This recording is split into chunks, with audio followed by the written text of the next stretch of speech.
नमस्कार साथियों, स्वागत है आपका हमारे ऑनलाइन यूट्यूब प्लेटफॉर्म रूट पर। और जो हमारी इंडियन ज्योग्राफी की सीरीज चल रही है, इसको आगे बढ़ाते हुए आज हम नेक्स्ट लेक्चर डिस्कस करेंगे। आज हमारा 17th या फिर 17वां लेक्चर होने वाला है। इसके पहले आपको 16 लेक्चर हमारी प्लेलिस्ट में मिल जाएंगे। इसमें हमने भारत के सामान्य परिचय से ज्योग्राफी को पढ़ना स्टार्ट किया था, और अभी हम फिजिकल डिवीजन ऑफ इंडिया या फिर भारत का जो भौगोलिक विभाजन या फिर भौतिक विभाजन है, इसको स्टडी कर रहे हैं। और फिजिकल डिवीजन के अंतर्गत जो थर्ड फिजिकल डिवीजन वाला पार्ट है, पेनिनसुलर प्लेट्यू या फिर प्रायद्वीपीय पठार, इसको हम स्टडी कर रहे हैं। ठीक है, क्या क्या चीजें हमने अभी तक पढ़ ली हैं, थोड़ा सा मैं आपको बता देता हूँ। सबसे पहले यदि मैं बात करूं फिजिकल डिवीजन के अंतर्गत, है ना, फिजिकल डिवीजन के अंतर्गत हमने यहाँ पर इस वाले पार्ट में हिमालय को स्टडी किया। ठीक है, जो कि हमारा पहला फिजिकल डिवीजन था। यहाँ पर आपको उत्तर और उत्तर पूर्व की पर्वत श्रृंखलाएं देखने को मिलती हैं। ये वाला जो रीजन है, यहाँ पर हमने ये वाला रीजन, यहाँ पर ये हमारा सेकंड फिजिकल डिवीजन था, दूसरा भौतिक प्रदेश था, जिसको हम बोलते हैं द ग्रेट नदर्न प्लेन्स या फिर उत्तर का विशाल मैदान। और जो अभी हम पढ़ रहे हैं वो ये वाला पार्ट पढ़ रहे हैं जिसको हम बोलते हैं प्रायद्वीपीय पठार या फिर पेनिनसुलर प्लेट्यू। और इसके अंतर्गत भी दो क्लासेस हमारी हो गई हैं, आज इसकी ये थर्ड क्लास है। ठीक है, प्रायद्वीपीय पठार के अंतर्गत दो क्लासों में हमने ये डिस्कस किया है कि आखिर प्रायद्वीपीय पठार है क्या, ये कैसे बना हुआ है, कैसे ये प्राचीनतम गोंडवाना लैंड का पार्ट था। तो इसके बारे में एक इंट्रोडक्शन क्लास थी, 15वीं जो क्लास थी। उसके बाद जो 16वीं क्लास थी, उसमें हमने यहाँ पर अरावली माउंटेन जो है ना, यहाँ पर हमने अरावली को डिस्कस किया था। अरावली के अलावा यहाँ पर हमने सतपुड़ा को डिस्कस किया था। यहाँ हमने विंध्यन रेंज को डिस्कस किया था। ठीक है, तो ये कुछ माउंटेन रेंजेस को हमने लास्ट क्लास में यहाँ पर इसके अंतर्गत डिस्कस किया था। आज कुछ इस रीजन में जो पठार हैं, जैसे कि यहाँ पर मालवा का पठार आपको देखने को मिलेगा, यहाँ पर बुंदेलखंड का पठार आपको देखने को मिलेगा। ठीक है, यहाँ पर आपको छोटा नागपुर प्लेट्यू देखने को मिलेगा, ये मेघालय का पठार जो है। तो यहाँ के जो प्लेट्यूज हैं महत्वपूर्ण है ना, और यहाँ पर राजमहल की पहाड़ियां वगैरह भी हैं। तो इनको ही हम यहाँ पर डिस्कस करने वाले हैं आज के लेक्चर में। ठीक है, चलिए, तो टॉपिक को हम स्टार्ट करते हैं। टॉपिक को स्टार्ट करने से पहले थोड़ा सा आपको अपडेट दे दूं, यदि आप हमारे साथ जुड़ करके किसी भी एग्जाम की तैयारी करना चाहते हैं तो प्ले स्टोर से आप हमारी रूट एप्लीकेशन को डाउनलोड कर सकते हैं। यहाँ पर आपको डिफरेंट फाउंडेशन कोर्सेज मिल जाते हैं, इंडिविजुअल फाउंडेशन कोर्सेज मिल जाते हैं। तो इन सभी कोर्सेज को आप अवेल कर सकते हैं। लाइव और रिकॉर्डेड दोनों बैचेज आपको यहाँ पर मिल जाते हैं, तो उनको आप अवेल भी कर सकते हैं और तैयारी को और भी अच्छा कर सकते हैं।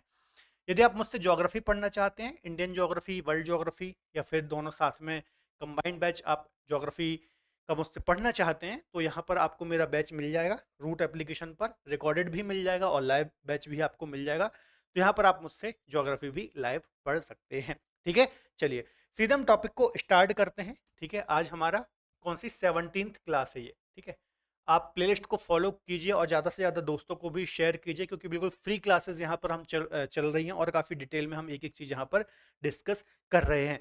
हर क्लास के बाद में जो आज हमने पढ़ा है उसका एक हम एमसीक्यूज और पीवाईक्यूज का महत्वपूर्ण जो क्वेश्चंस हैं उनको भी हम डिस्कस करते हैं। तो उससे आपका एक रिवीजन भी होता है और पता भी चलता है कि एग्जाम में कैसे क्वेश्चन देखने को मिलते हैं। ठीक है, चलिए तो आज जो हम सबसे पहले पढ़ेंगे बच्चों, यहाँ पर है ना, इस रीजन में, ये वाला रीजन।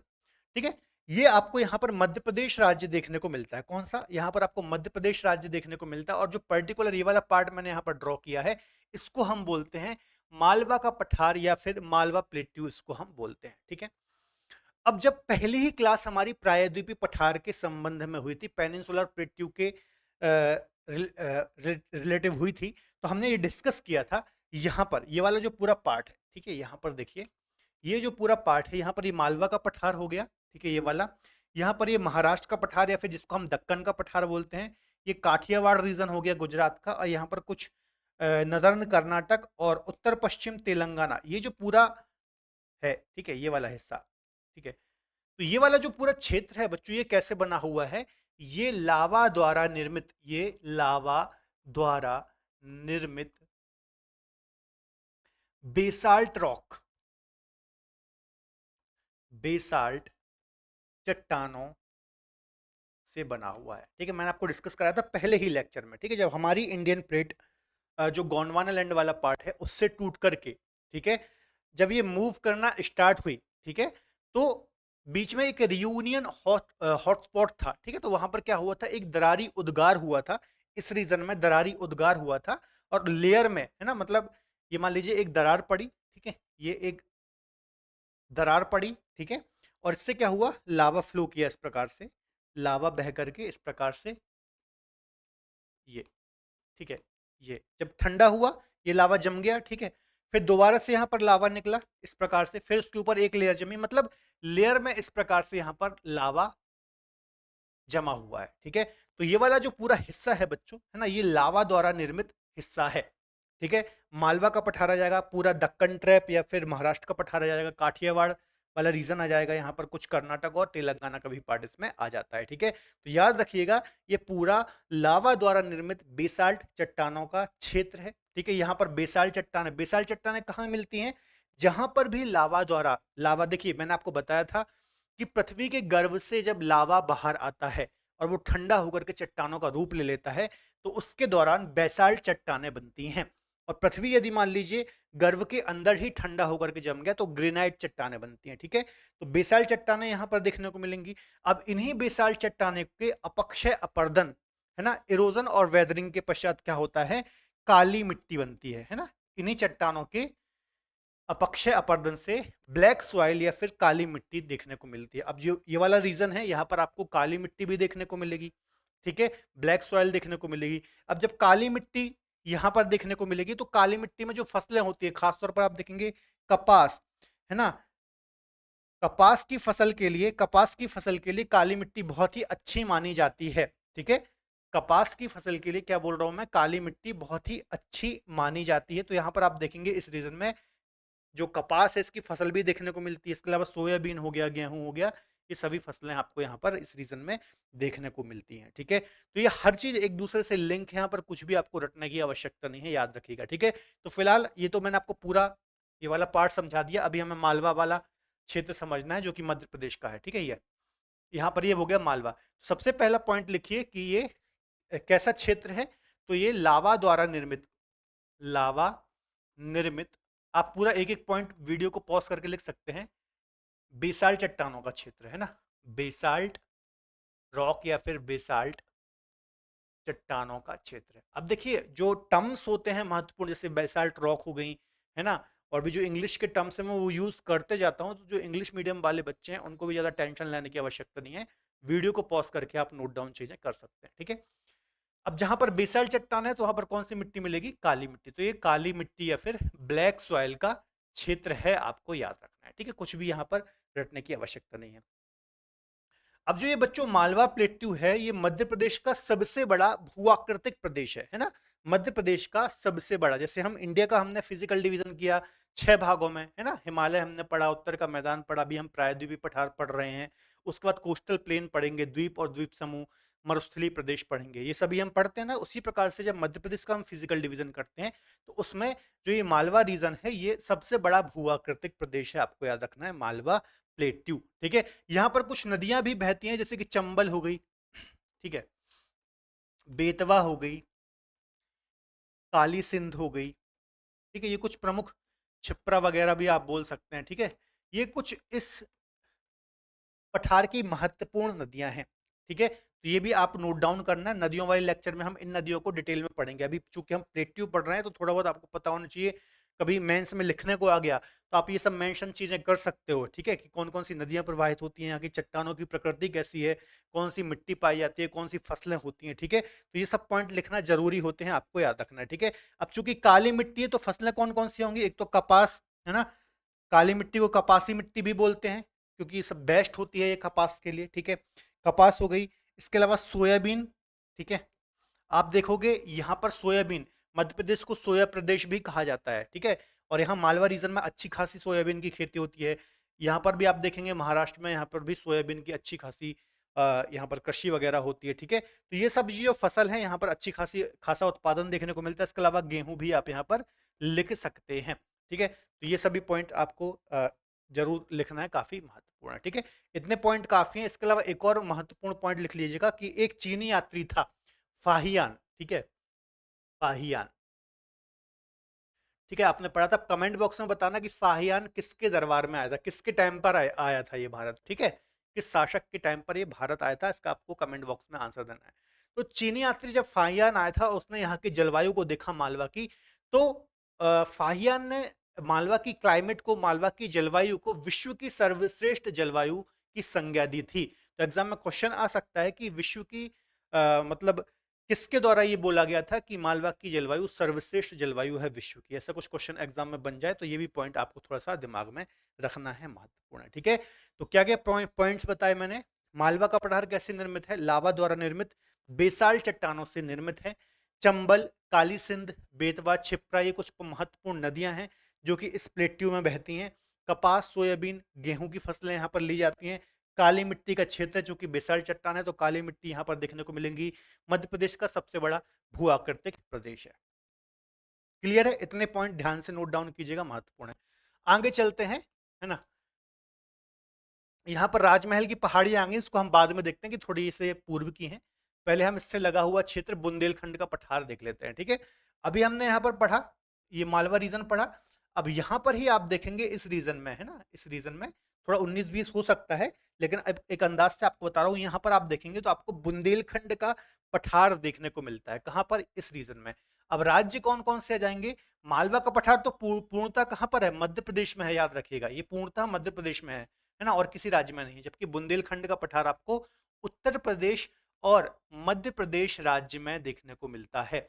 मालवा प्लेट्यू कहाँ देखने को मिलता है? उत्तर प्रदेश और मध्य प्रदेश राज्य में देखने को मिलता है। अगला पॉइंट कि ये जो पठार है ना, ये ग्रेनाइट और नीस चट्टानों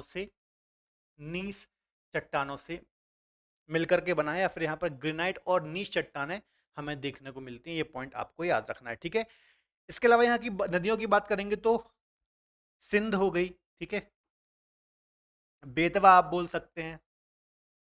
ठीक है, ये कुछ नदियां हैं जो यहाँ पर प्रवाहित होती हैं, है ना। इसके अलावा केन वगैरह भी आप लिख सकते हैं, केन। ठीक है, तो ये कुछ नदियां हैं जो कि इस प्लेट्यू, इस पठार पर प्रवाहित होती हैं। ये बात आपको याद रखना है। मिट्टी की बात करेंगे तो बहुत ज्यादा उपजाऊ मिट्टी यहाँ पर देखने को नहीं मिलती है। लाल, पीली, मिश्रित टाइप की मिट्टी यहाँ पर हमें देखने को मिलती है। ठीक है, कैसी मिट्टी यहाँ पर देखने को मिलती है? लाल, पीली, ठीक है, मिश्रित मिट्टी यहाँ पर देखने को मिलती है। कृषि की बात करेंगे तो गेहूं की फसलें भी यहाँ पर ली जाती हैं। इसके अलावा मोटे अनाज वगैरह भी यहाँ पर होते हैं, गेहूं, ज्वार, सरसों, है ना। तो कुछ विशेष तौर पर आपको यहाँ पर याद नहीं रखना है, 2-3-4 पॉइंट याद रख लीजिएगा कि उत्तर प्रदेश, मध्य प्रदेश में ये देखने को मिलता है। पठार ग्रेनाइट नीच चट्टानों से निर्मित है। कुछ नदियां याद रख लीजिए, सिंध, कैन, बेतवा वगैरह यहाँ पर प्रवाहित होती है। मिश्रित मिट्टी यहाँ पर हमें देखने को मिलती है। बहुत ज्यादा एक प्रकार से देखें तो ज्यादा फसलें यहाँ पर नहीं होंगी। मोटे अनाज, ज्वार, गेहूं, बाजरा, इस प्रकार की फसलें यहाँ पर ली जाती हैं। मोटे अनाज वगैरह की फसलें यहाँ पर ली जाती है। इतने पॉइंट आप याद रख लीजिए, काफी है। ठीक है, चलिए। इसके अलावा यहाँ का क्लाइमेट कैसा है? तो गर्मी में ज्यादा गर्मी और ठंड में ज्यादा ठंड होती है यहाँ पर। ठीक है, इक्वेटर के बिल्कुल पास वाला ये रीजन है, सॉरी इक्वेटर बोल रहा हूँ, कर्क रेखा के बिल्कुल पास वाला ये रीजन है। ठीक है, तो ये कुछ पॉइंट आपको याद रखने हैं, उतना इंपॉर्टेंट नहीं है, 2-3 पॉइंट याद रख लीजिए। इसके बाद अगला जो पठार है, इसी के बगल में आपको देखने को मिलेगा, है ना। यहाँ पर उल्टा थोड़ा हो गया है, यहाँ पर एक छोटा नागपुर का पठार। ठीक है, यहाँ पर हमने पढ़ा मालवा प्लेट्यू। ठीक है, ये वाला मालवा प्लेट्यू हमने पढ़ा। यहाँ पर हमने बुंदेलखंड प्लेट्यू पढ़ा। अब यहाँ पर जो है ये वाला, इसको हम बोलते हैं छोटा नागपुर का पठार, है ना, या फिर छोटा नागपुर प्लेट्यू इसको हम बोलते हैं। काफी महत्वपूर्ण है। अब मुख्यतः यदि आप देखेंगे तो ये कहाँ पर है? ये झारखंड राज्य में आपको देखने को मिलेगा, लेकिन थोड़ा बहुत इसका विस्तार बिहार, वेस्ट बंगाल में भी देखने को मिलता है। ठीक है, थोड़ा बहुत इसका जो विस्तार है कहाँ देखने को मिलेगा? बिहार हो गया, वेस्ट बंगाल, थोड़ा बहुत छत्तीसगढ़ में भी आपको देखने को मिल जाएगा, लेकिन मुख्यतः आपको झारखंड राज्य में ही इसका विस्तार देखने को मिलता है। अब ये काफी महत्वपूर्ण है छोटा नागपुर का पठार। क्यों? सबसे पहली बात, एक बात समझिए कि जो छोटा नागपुर का पठार है, ठीक है, ये मान लीजिए छोटा नागपुर का पठार है, ठीक है, फॉर एग्जाम्पल ये मैंने बना दिया। इसके बीच से एक नदी गुजरती है, ये नदी मैंने गुजार दी, इसको हम बोलते हैं दामोदर रिवर। ठीक है, कौन सी नदी है? दामोदर।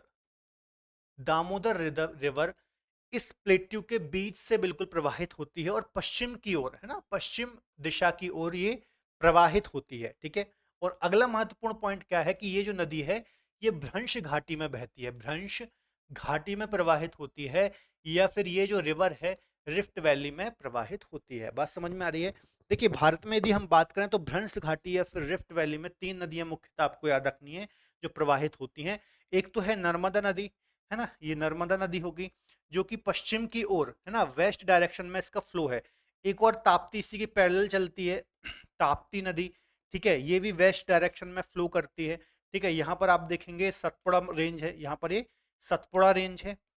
ठीक है, लास्ट लेक्चर में हमने डिस्कस किया था। यहाँ पर आपको विंध्यन रेंज देखने को मिलेगी। ठीक है, विंध्य, तो विंध्य और सतपुड़ा के बीच में नर्मदा पश्चिम की ओर बहती है, खंबात की खाड़ी में गिरती है। कहाँ बहती है? भ्रंश घाटी में।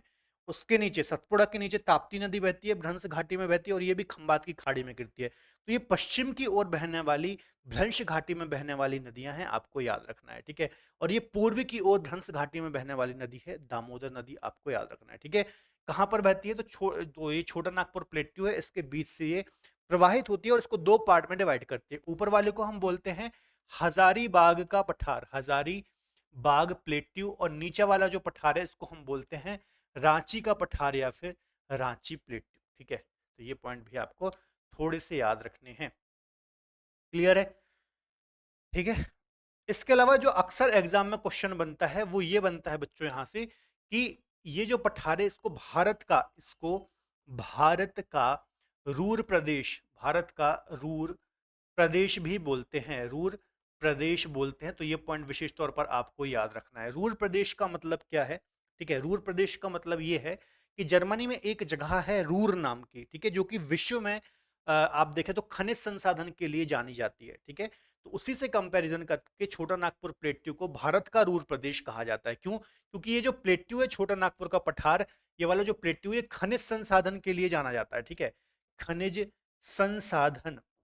ठीक है, यहाँ पर आपको सारे खनिज संसाधन देखने को मिलेंगे। यहाँ पर आपको आयरन ओर देखने को मिलेगा, यहाँ पर आपको कोल रिसोर्सेज देखने को मिलेंगे, यहाँ आपको यूरेनियम देखने को मिलेगा, अभ्रक देखने को मिलेगा, मैग्नीज देखने को मिलेगा। सारे तरीके की जो खनिज संसाधन है यहाँ पर आपको देखने को मिलते हैं, और काफी संपन्न क्षेत्रीय खनिज संसाधन की दृष्टिकोण से जाना जाता है। झारखंड हो गया, उड़ीसा हो गया, आप देखेंगे यहाँ पर पश्चिम बंगाल हो गया, ठीक है, छत्तीसगढ़ हो गया, ये काफी पूर्वी मध्य प्रदेश हो गया, तो ये काफी संपन्न क्षेत्र है ना, इससे लगा हुआ जो क्षेत्र है, तो इसको भारत का रूर प्रदेश भी कहा जाता है। आपको थोड़ा सा दिमाग में रखना है। ठीक है, इस प्लेट्यू की सबसे ऊंची जो चोटी है वो पारसनाथ है। ठीक है, ये याद रखिएगा, पारसनाथ, जिसको हम सनमेद इसको हम सनमेद शिखर के नाम से भी जानते हैं। क्या नाम से जानते हैं बच्चों?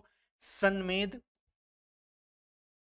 शिखर के नाम से भी इसको हम जानते हैं। ठीक है, पारसनाथ छोटा नागपुर प्लेट्यू की सबसे ऊंची चोटी है, इसको हम सनमेद शिखर के नाम से भी जानते हैं। आपको याद रखना, इसकी हाइट कितनी है तो याद रखिएगा 1350 मीटर इसकी ऊंचाई है। ठीक है, जितने भी पॉइंट ये बता रहा हूं ना बच्चों, पूरे एग्जाम के दृष्टिकोण से बहुत ही महत्वपूर्ण है। चाहे आपकी मेंस में लिखने को आ जाए, चाहे प्रीलिम्स में आ जाए, हर एक दृष्टिकोण से आप ये सारे पॉइंट लिख देंगे तो काफी अच्छे से आप इसमें यदि मैपिंग कर देंगे, मैप में मेंशन कर देंगे, जो पॉइंट्स मैं बता रहा हूँ ये आप नोट लिख देंगे तो काफी आपको पूरे मार्क्स मिलेंगे। पूरे नहीं मतलब जितने मैक्सिमम मिल सकते हैं उतने तो मिलेंगे ही, क्योंकि मेंस में कभी भी पूरे मार्क्स तो आपको मिलते नहीं है ना, 50-60% में सिलेक्शन आपका हो जाता है। ठीक है, तो ये सारे पॉइंट ध्यान से नोट डाउन कर कीजिए, वीडियो को पॉज करके, काफी महत्वपूर्ण है। ठीक है, ठीक है, चलिए इसके अलावा देखिए यहाँ पर आप देखेंगे तो क्या क्या हमने डिस्कस कर लिया। हजारीबाग रांची का पठार है ना, आपको यहाँ पर रांची हो गया है ना, रांची, जमशेदपुर, रांची जमशेदपुर जैसे महत्वपूर्ण नगर भी आपको यहाँ पर हमें देखने को मिल जाते हैं। ठीक है, आप देखेंगे दामोदर नदी घाटी में कोल के रिजर्व काफी ज्यादा हैं। ठीक है, यहाँ पर आपको आयरन ओर के रिजर्व देखने को मिल जाते हैं, है ना, जादूगोड़ा की खान है यहाँ पर यूरेनियम के लिए। ठीक है, तो ऐसे बहुत सारे आपको खनिज संसाधन भी देखने को मिल जाते हैं। ठीक है, तो याद रखिएगा छोटा नागपुर पठार काफी महत्वपूर्ण, जितने भी पॉइंट बताए हैं ध्यान से नोट डाउन कीजिएगा, महत्वपूर्ण है। ठीक है, नेक्स्ट यहाँ पर राजमहल की पहाड़ियां भी देख लेते हैं। ठीक है, अब राजमहल की पहाड़ियां यहाँ पर हमने पढ़ा छोटा नागपुर का पठार, तो इसी के आप देखेंगे उत्तर पूर्व में, है ना, इसी के उत्तर पूर्व में आपको यहाँ पर, ठीक है, पहले लेक्चर में मैंने आपको बताया था राजमहल की पहाड़ियां देखने को मिलती हैं। ठीक है, ये जो राजमहल की पहाड़ियां हैं ये प्रायद्वीपीय पठार की जो बाउंड्री है उसका निर्धारण करती है ना। यहाँ पर मतलब आप देखेंगे अरावली था, मैंने आपको बताया भी था, यहाँ राजमहल की पहाड़ियां, यहाँ इलायची कार्डेमम की पहाड़ियां इस प्रायद्वीपीय पठार की एक प्रकार से बाउंड्री का निर्धारण करती हैं। ठीक है, और यही राजमहल पहाड़ियों का एक्सटेंशन है यहाँ पर गारो खासी जयंतिया की पहाड़ियां, जो आपको मेघालय में देखने को मिलती हैं। अभी हम आगे डिस्कस इसको करेंगे। ठीक है, तो याद रखिएगा, तो छोटा नागपुर पठार के यहाँ पर लिख लीजिए, छोटा नागपुर जो पठार है, छोटा नागपुर पठार के उत्तर पूर्व, नॉर्थ ईस्ट में आपको ये देखने को मिलता है। कहाँ पर? नॉर्थ ईस्ट, उत्तर पूर्व में। ये छोटा नागपुर का पठार है, तो यहाँ पर आपको ये देखने को मिलता है, आपको याद रखना है, ठीक है। इसके अलावा यहाँ पर जिले हैं साहिबगंज और दुमका जिले हैं, तो यहाँ पर ही इसका विस्तार देखने को मिलता है। बस ये 2-3 पॉइंट ही आपको याद रखना है कि इसकी लोकेशन क्या है। एक महत्वपूर्ण पॉइंट ये रखिएगा कि प्रायद्वीपीय पठार की एक प्रकार से बाउंड्री का निर्धारण इसी राजमहल की पहाड़ियों से होता है। और जो गारो खासी जयंतिया की पहाड़ियां हैं, गारो खासी जयंतिया की जो पहाड़ियां हैं, ठीक है, तो वो इसी का एक्सटेंशन है राजमहल की पहाड़ियों के। अब ये इससे अलग क्यों दिखाई देती हैं? बीच में आपको यहाँ पर ये मैदान देखने को मिलेंगे, ठीक है। यहाँ पर ये गंगा ब्रह्मपुत्र के द्वारा बनाया गया मैदान है, ठीक है। तो ये वाला जो गैप है ना, इसको हम बोलते हैं मालदा गैप। क्या बोलते हैं? मालदा गैप। अब ये क्या चीज है, इसको भी जरा आप समझ लीजिए। देखिए, ये जो पूरा पार्ट है ना बच्चों, ये जो मेघालय का पठार वाला हिस्सा है, येलो कलर से आपको यहाँ पर दिखाई दे रहा है, तो ये इसी प्रायद्वीपीय पठार का हिस्सा है ना। ये इसी प्रायद्वीपीय पठार का हिस्सा है। मैं आपको समझाता हूं, यहां पर देखिए, ठीक है। ये जो आपको यहाँ पर मेघालय का पठार दिख रहा है, और यहाँ पर आपको ये राजमहल की पहाड़ियां दिख रही हैं, ये प्रायद्वीपीय पठार है हमारा पूरा। तो ये पूरा इसका ही पार्ट है ना। यहाँ ऊपर से क्या हुआ है, ऊपर से ये मैदानों का निर्माण कर दिया है गंगा ब्रह्मपुत्र नदियों ने। क्या था कि जो प्रायद्वीपीय पठार का ये वाला पार्ट था ना, यहाँ पर क्या था, एक गड्ढा था, एक भ्रंश था। क्या था? यहाँ पर एक गड्ढा था, भ्रंश था, ठीक है। समय के साथ जब यहाँ पे गंगा और ब्रह्मपुत्र जैसी नदियां यहाँ से प्रवाहित हुई, तो इन नदियों ने क्या किया, इस पार्ट में मैदान का निर्माण कर दिया। मैदान कैसे बनते हैं हम डिस्कस कर चुके हैं कि नदियां जब प्रवाहित होती हैं तो अपने साथ अवसादों को लाती हैं, है ना, और डिपॉजिट करते हुए जाती हैं। तो इस भ्रंश को इन नदियों ने अपने अवसादों से फिल कर दिया, और इसी गैप को हम बोलते हैं मालदा गैप, है ना। और इसी मालदा गैप से जो मेघालय प्लेट्यू है ये अलग होता है, ठीक है। और इसी अ, मेघालय के पठार में आपको गारो खासी जयंतिया की पहाड़ियां देखने को मिलती हैं, जो कि इन्हीं राजमहल की पहाड़ियों का एक प्रकार से एक्सटेंशन है।